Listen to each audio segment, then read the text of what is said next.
Hey, good evening. This is Kilo Alpha 6 Echo Tango Echo. Net control for this evening's Northern Colorado Amateur Radio Club Tech Net. Looking for check-ins. Anyone wanting to check into tonight's Tech Net? Call now.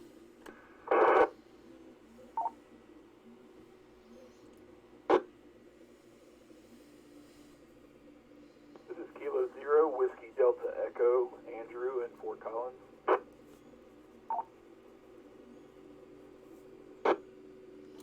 Evening, Andrew. How are you doing today? Jim in Fort Collins.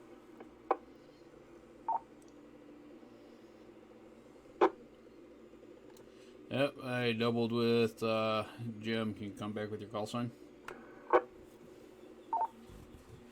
November Zero, Delta, November Yankee.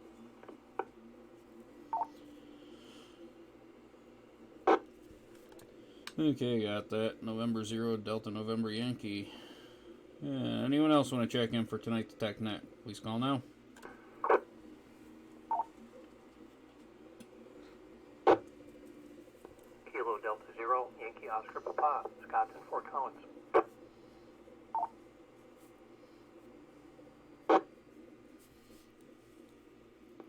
Kilo Echo Zero, Oscar X-Ray Victor. Another Scott in Fort Collins.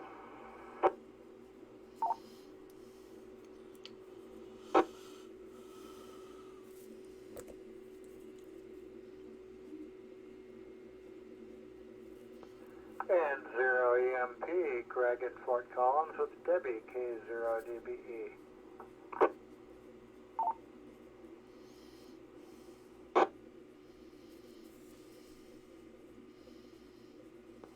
AE00, Ben Fort Collins.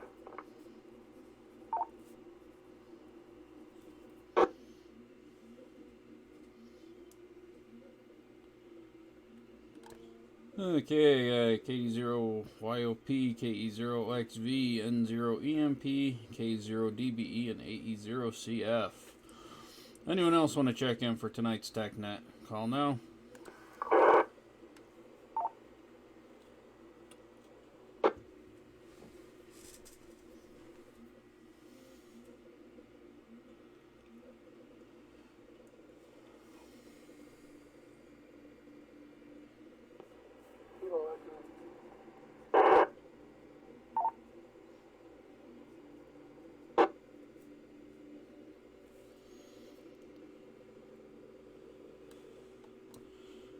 Okay, all we got there was a Kilo Echo. Here, not holding the repeater. Try again. Mike, Juliet, Ron, and Windsor.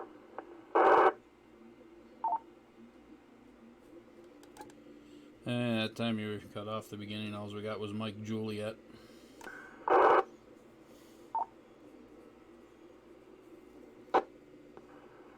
Kilo Echo Zero, Yankee Mike Juliet, Ron and Windsor.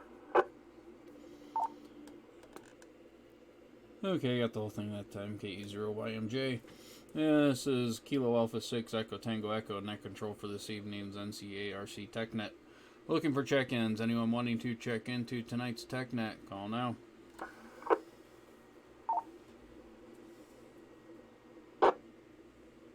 Jim, Whiskey Zero, Alpha Sierra Papa, W0 ASC, Yankee, Terry versus Evans.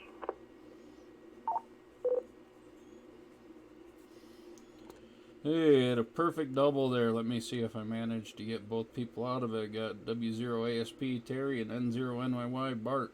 Did I get both of them correct?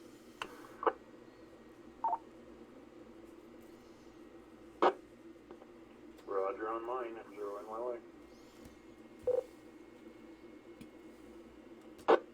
Here's W0 ASP.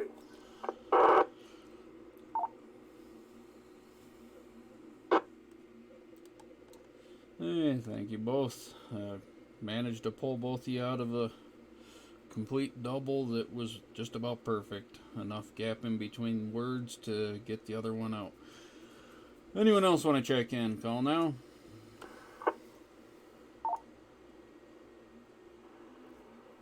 GM, George versus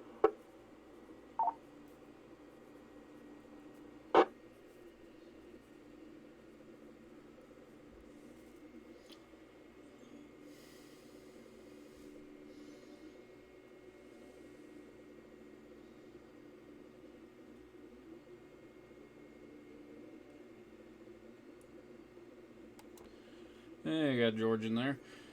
Yeah, and this is KA6ET looking for check-ins. Check-ins for this evening's NCARC Tech Net. You want to check in? Call now. Kilo 0 Alpha Romeo Delta. This is Ann in Fort Collins.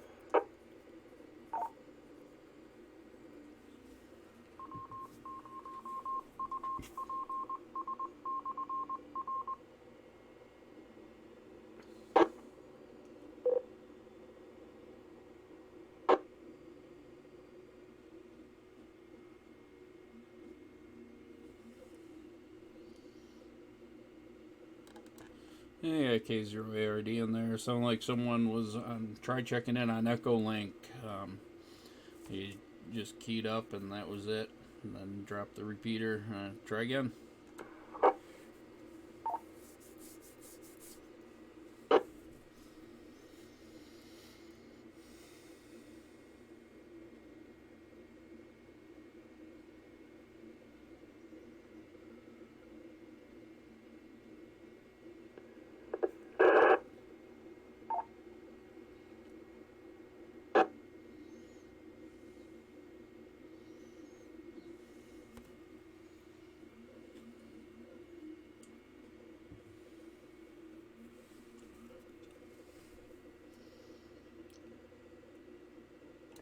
Yeah, nothing. We'll get one last round. Yeah, this is Kilo Alpha 6, Echo Tango Echo, Net Control for this evening's TechNet. Looking for check-ins. Anyone wanting to check in to tonight's TechNet?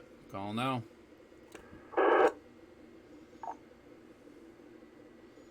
Kilo Echo Oscar X-Ray Sierra. This is Buddy Greeley.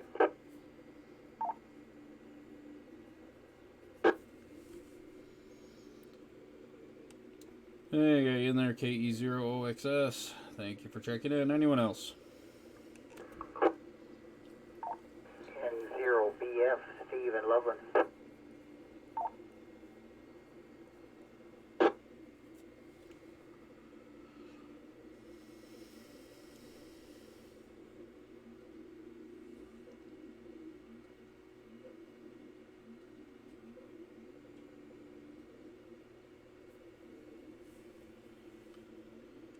Hey, got N0BF in there. Thank you for checking in. We'll get moving on. We will take check-ins anytime during the net for those that have not checked in already or those that get into the net late. Anyone have any questions or topics they would like to discuss with the net? Call now. November 0 Echo Mike Papa.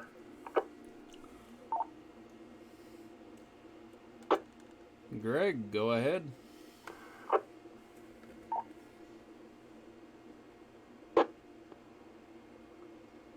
I have 3 interesting pieces of equipment that would be free to a good home.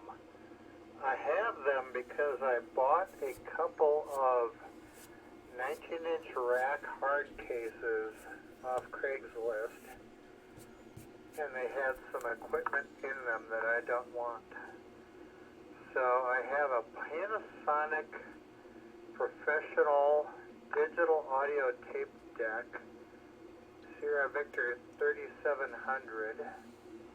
That's a digital audio tape deck, 19-inch rack mount. That's like studio grade. I have a Tascam 238 Synthaset.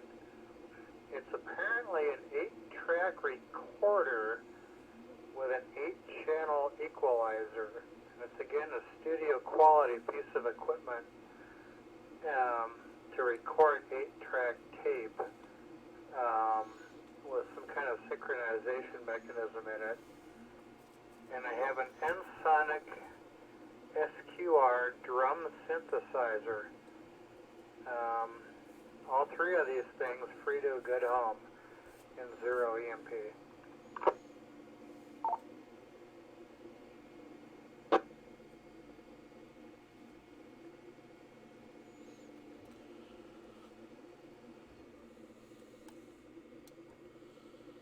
Yeah, I don't have anywhere to put them.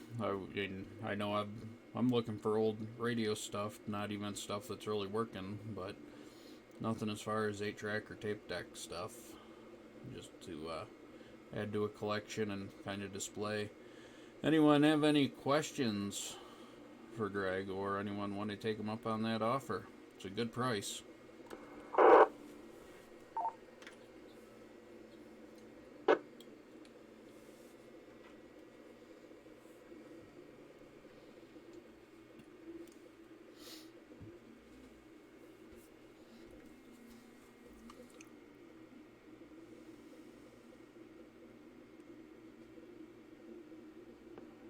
Kilo Zero, Whiskey Delta Echo, Andrew in Fort Collins. I have a question that I'd like to maybe talk to an Elmer about. I have a old well, not even that old, a TM 281 Kenwood that I've replaced from my truck, and I would like to set up a shack in my garage.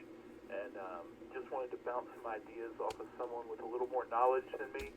I have a tech license that I've had for a few years now, but most of my operation has been on my mobile or on a handheld. And if I could just, maybe get an email address, or if someone could shoot me an email and we could chat, or set up a time to chat on radio, that'd be great.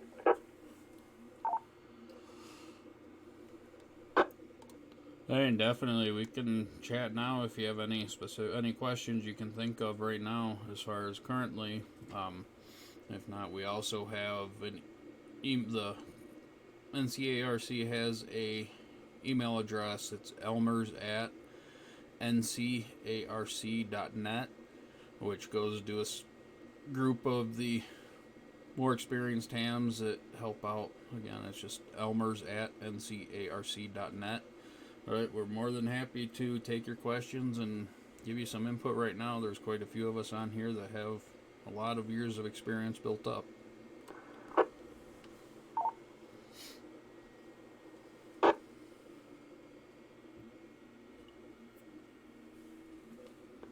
Well, I guess I know that radio is a 2-meter only, and then I have a radio which we will not name that I'm operating on currently that would operate, 70 centimeters as well. And so I guess I'm looking for some opinions as well as some advice as far as running coax and all of that. It is in the garage, so I think access to the roof shouldn't be too terribly hard via either a vent going out the eave or something of that sort is my idea.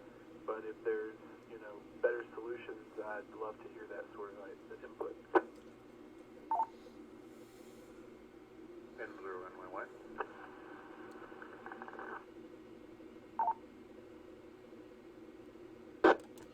N0NYY, Bart, go ahead.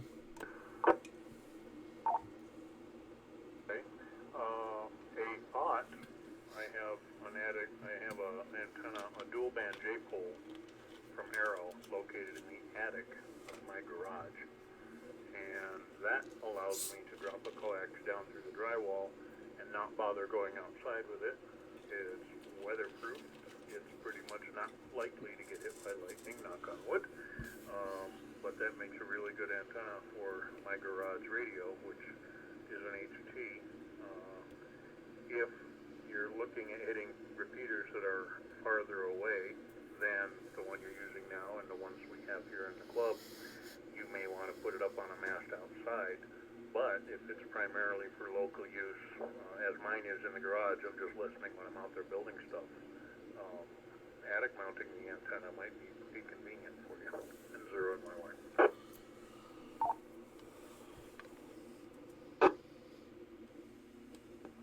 Bart, thank you for that. Can you possibly share that antenna's model number so that I could look it up? I've been in the attic a little bit, and it's actually a garage that's got a finished ceiling, and so there's not a ton of space that you might think of in a typical attic with, walking space. So that was my initial thought, but I am absolutely up to look at that, as the, use of this radio will be just like you said, kind of when I'm fiddling in the garage at my workbench.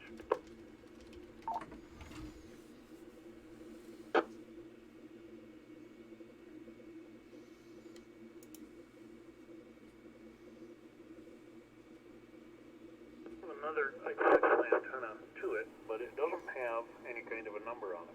I know that it is from Arrow Antenna, and it is their dual band J-pole. Does 2 meters and 440. It's about 4 feet, maybe 4.5 feet long on the longest element, and that makes it nice for an attic mount. You don't need a whole lot of vertical space. You just need a little pipe mounted on a flange so that it can stand up.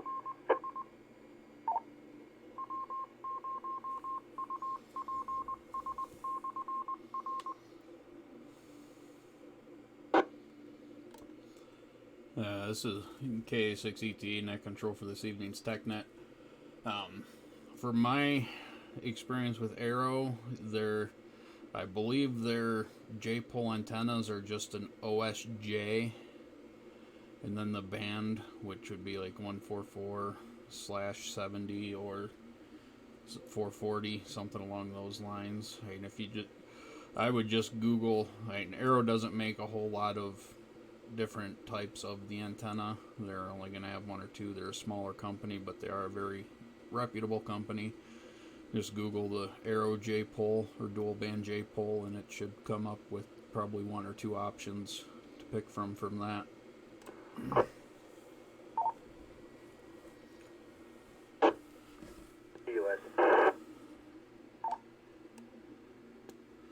I believe that was KO4 DUS, Horsetooth Mike.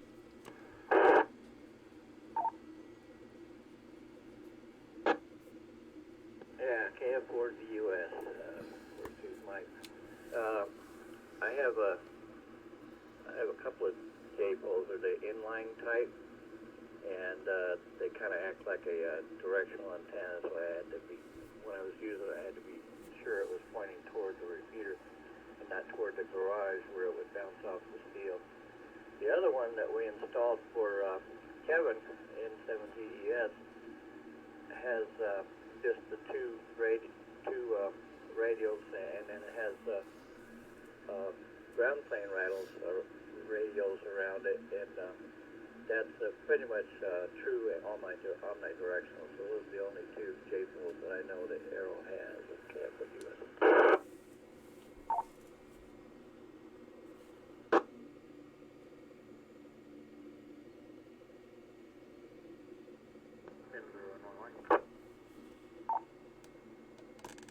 Bart, go ahead. To the fellow that asked the question about the garage installation, I'm sorry I missed your call name. I realized you said you have a 2-meter only radio, and the other radio, are you wanting to do separate antennas or a dual band antenna? And I have the Arrow part numbers pulled up in front of me. They've got 6 or 7 different J-poles there. They're pretty self-explanatory. The OSJ 146/440 is the one that I have here, and of course it does both bands with 1 coax. They also have a VHF one. I don't see a UHF J-pole by itself. I see combined UHF with other bands, but none that just do 440. So, are you wanting dual band or separate antennas for each radio?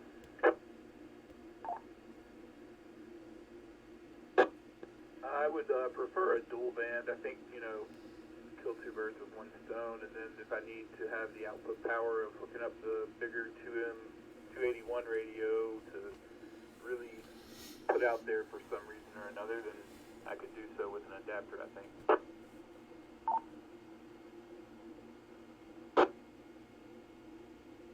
Roger. I was just looking for a price for this antenna, and I'm not seeing it. Oh, yep, $59. So there's a good dual band solution. Pardon me. A good dual band solution, from my experience, it doesn't need any kind of ground plane or anything underneath it. It works fine freestanding, and like you said, it's short enough to probably fit in the attic. You may have to go to the taller side or taller portion of the attic, but it was a real good fit here. And 0 on my Y back to net.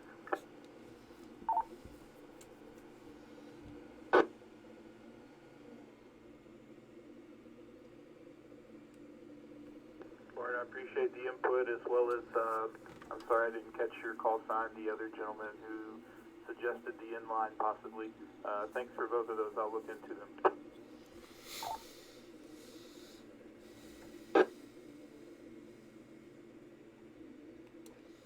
That was KF4DUS, or Kilo Foxtrot 4 Delta Uniform Sierra, and Bart, the gentleman with the J-pole, was N0NYY. So, just so you know, between the both of them. You have any other? I know you said you had the 2-meter Kenwood radio. Are you familiar with it at all, or had a chance to play with it at all? Yeah, it's been installed in my truck for 3 or 4 years now, and I just upgraded about a year ago and got a little bit of a nicer one with some APRS functions and whatnot. And so this one's been sitting around, and I've been, thinking of what to do with it.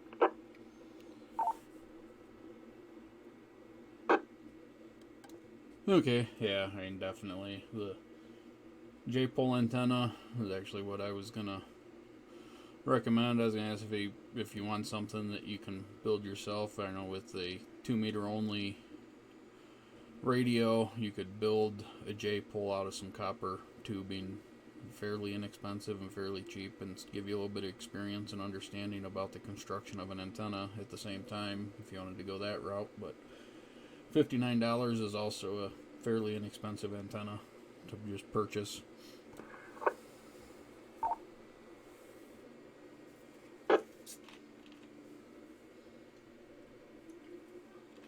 Zero ASP with a comment.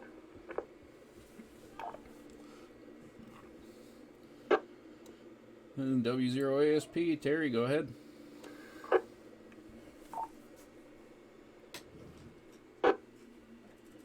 Seems here in northern Colorado that the UHF frequencies are quite popular compared to the 2-meter frequencies. So I would suggest thinking ahead and possibly putting in a dual band antenna. That's what I did. I've got a dual band Comet Golf Papa 15 on my roof. It's about 10 feet above the roof and the roof line, and it's about 10 feet tall, which just about hits my HOA restrictions of 50 foot above ground level for antennas. And it works quite well, and I can hit a bunch of repeaters, and it's been a reliable antenna for years. I run a piece of hard line from the antenna down to a lightning arrestor on the wall near the shack, and then run a piece of LMR 240 from the lightning arrestor into the radio. W0ASP back to net.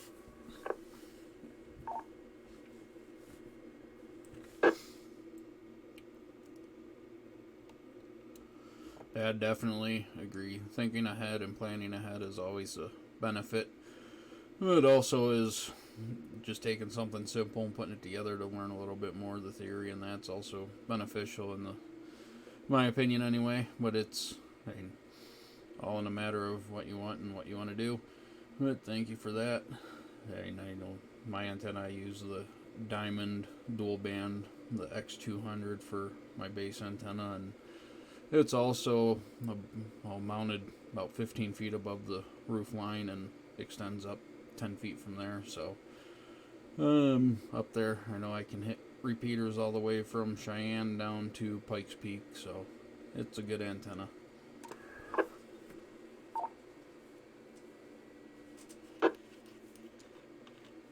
I remember Mark W2MIC's suggestion when I was a wet behind the ears ham radio operator, is that bigger is better and higher is better and higher is better than bigger.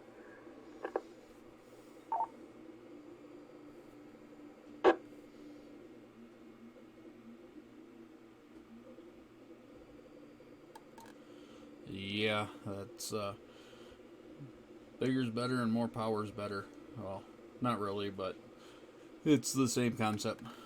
Anyone else? You have any other questions, Andrew, or anyone else have any questions or comments for the net? Call now.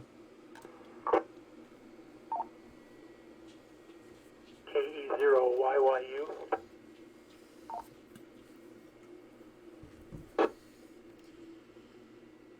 K0YYU, go ahead.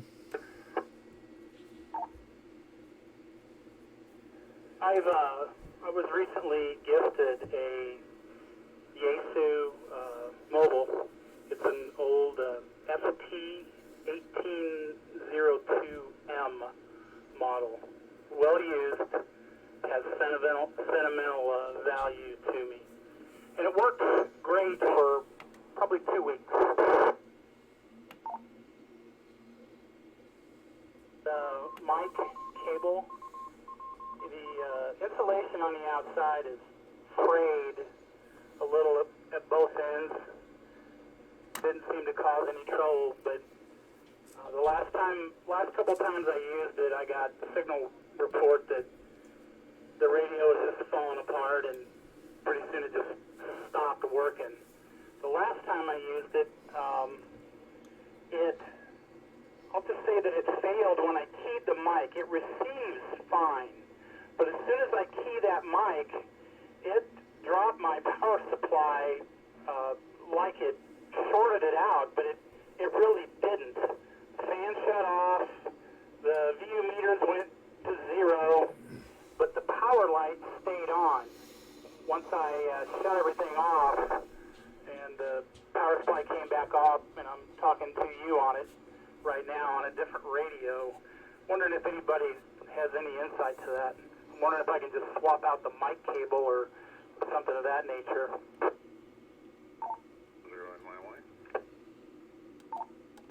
And 0NYY, go ahead.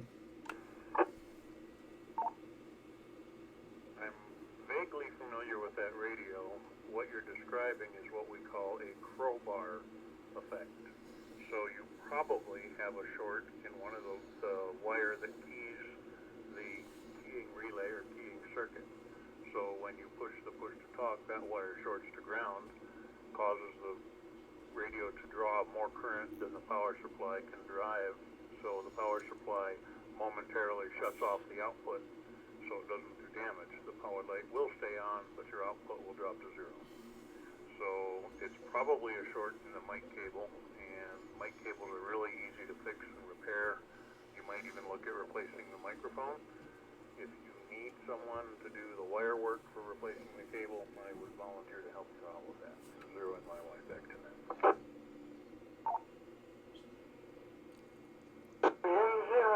NCARC.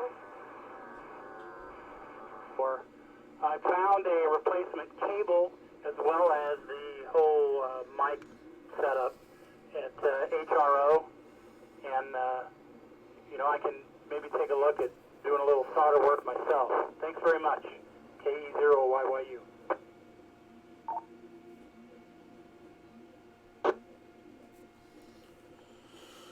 NCARC with a comment.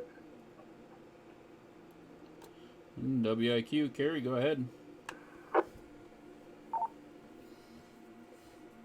The symptom described could be two things. There might be a short in the that would pull the power supply down. Another situation is if the power supply is not producing enough current for the radio, it might be pulled down because of the power setting on the radio. But on the other hand, it's just one of those things that you have to kind of sort out in the way of troubleshooting. Back to Ned.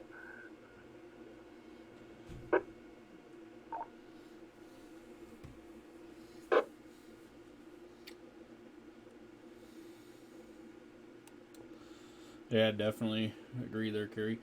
And I would start with the mic cable. That's, from the way it sounds, is good. Very good possibility that's what it is, a short and the push to talk circuit in there.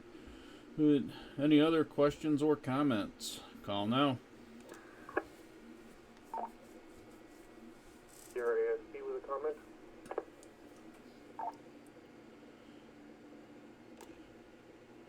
Terry, go ahead. The microphone cable is a very obvious problem and should be fixed first, because that's the cheapest and simplest problem. If it still continues, you may have a problem with the output amplifier, that the output transistor shorts to ground when trying to transmit. And that's a common problem with radios, too.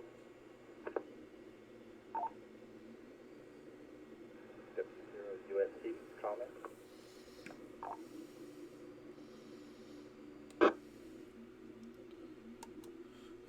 USB, your audio is a little bit light. Speak up a little bit. Go ahead. It's Whiskey Zero Uniform Sierra Charlie. I have a comment. You might want to try it on low power and or try it running it into a dummy load and see what your results are.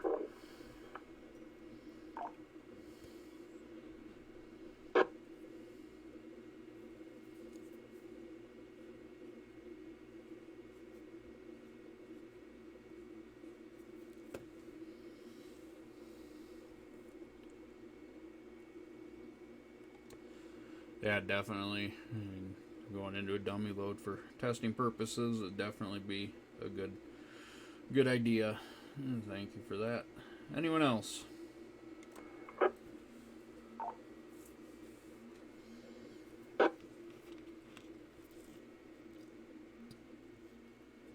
WIQ with another comment. Hey, go ahead, Carrie.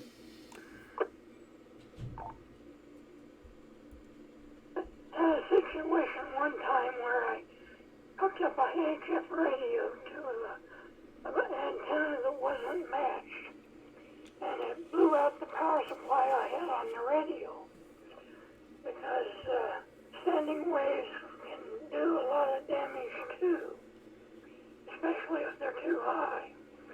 So the dummy is a good idea because it is relatively close to their correct impedance.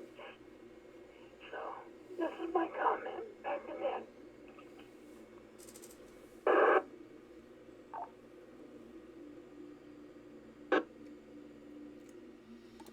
Yeah, definitely.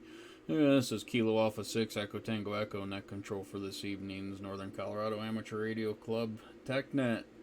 Do we have any other questions, comments, or topics anyone would like to discuss with the net? Please call now.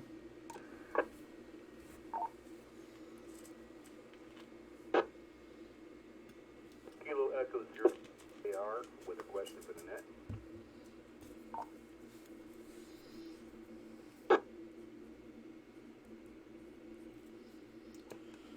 Okay, Kilo Echo 0, and you kind of cut out a little bit there, but I did hear that you had a question for the net. You can come back and say your call sign again, please, and then go ahead with your question. KE0YAR. Just looking for some recommendations on dealing with HOAs and trying to get an antenna up.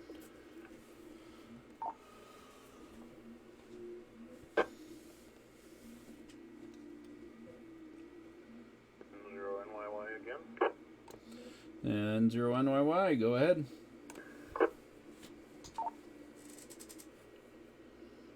My HOA expressly forbids anything above the roof line of the house. However, people never look up. I had, similar to the antenna I mentioned earlier, an Arrow J pole at, I believe it was 20 feet up. And the antenna was visible above the roof line, but it was up there for 7 months and nobody ever noticed it. I have a gap HF antenna that was up, and it's easily 10 feet above the roof line, and they never noticed it there either. Both of these antennas I put up with the intent that I could take them down in a matter of minutes if anybody ever said anything. They did not. So, if you can space it back away from the house and it's not visible from the street, you're good to go. I would never encourage anyone to deliberately violate the HOA, but if you use the common social science tells you people never look up anyway, and if it's not really big and obnoxious and you can barely see a little bit above the roof, chances are you would get away with that for a while. And 0NYY. Yeah, definitely agree there, Bart. But one question, would it be you looking to put up a UHF VHF antenna or HF antenna type scenario? Starting with the dual band UHF VHF and then go to HF maybe a year or two from now. N0 EMP. Greg, go ahead. I'm not a lawyer. I didn't play one on TV, and I did not sleep in a Motel 6 last night. But I understand that we are allowed to have an over-the-air television antenna on our roof per federal law. There is a log periodic dipole array made by Create, C-R-E-A-T-E, log periodic dipole array. They have one that goes from 50 megahertz to 1.2 gigs, and one that goes from 100 megahertz to 1.2 gigs. It's a little bit smaller. That looks like a television antenna and works very well as an over-the-air television antenna, and also works on 2 meters and 70 centimeters. And it can be mounted horizontally or vertically. N0 EMP. Yeah, definitely agree there, Greg. And I'm no lawyer, and I didn't sleep at a Motel 6 either. But per federal law, they are not allowed to tell you cannot put up an over-the-air antenna. They can restrict the height that you can go as far for aesthetic purposes for the neighborhood. I know one thing that I have done that similar to what Greg was mentioning, that works very well for an over-the-air antenna is a disc cone style antenna. I know I have one that I use for testing different radios and different equipment just because of the wide range of frequencies that it can do. The one that I have can receive all the way down to 21 megahertz and up to 2.1 gigahertz. It can transmit on 50 megahertz through 1.2 gigahertz. I have used it on FM for 6 meter, 2 meter, 440, and 220. It works great. Also works really well for an over-the-air antenna, so if they say anything, it's your over-the-air antenna to receive TV stations. I know here in Loveland, I was able to pick up over-the-air stations that are from Castle Rock all the way down close to Colorado Springs.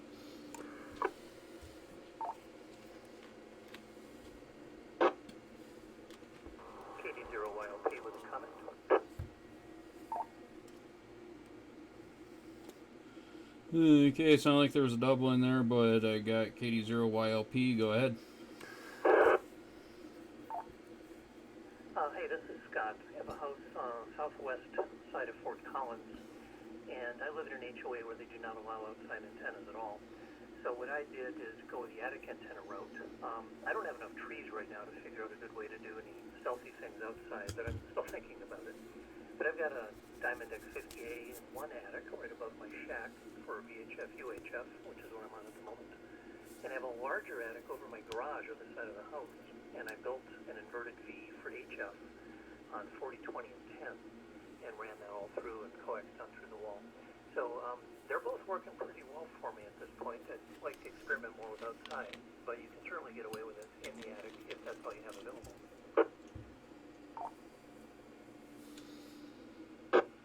Understood. And thankfully I have access to a garage attic, but I'm down in that valley in Windsor and getting as much height as I could. It's only going to help.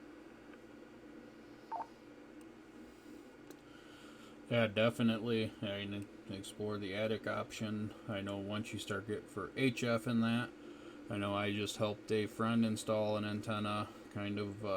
He's in an HOA, same scenario, that not able to put anything up as far as HF antennas, but we took some 12-inch standoffs, ran them across one at each end of his roof line, and then two kind of spaced out a third of the way across the roof line to run a long wire end-fed HF antenna dipole configuration. And he had to deal with some interference because it's so close to the house, but it is able to receive and get out, and you can't really see it from anywhere, and it's just a piece of wire that 12 inches off the roof and black wire you can't really see unless it's snowing out.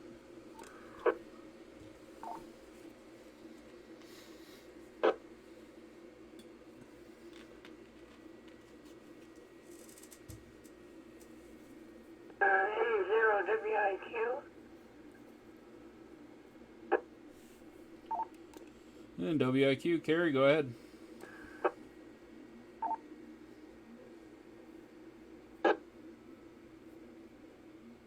Years ago, when Amateur Radio Magazine polled 73,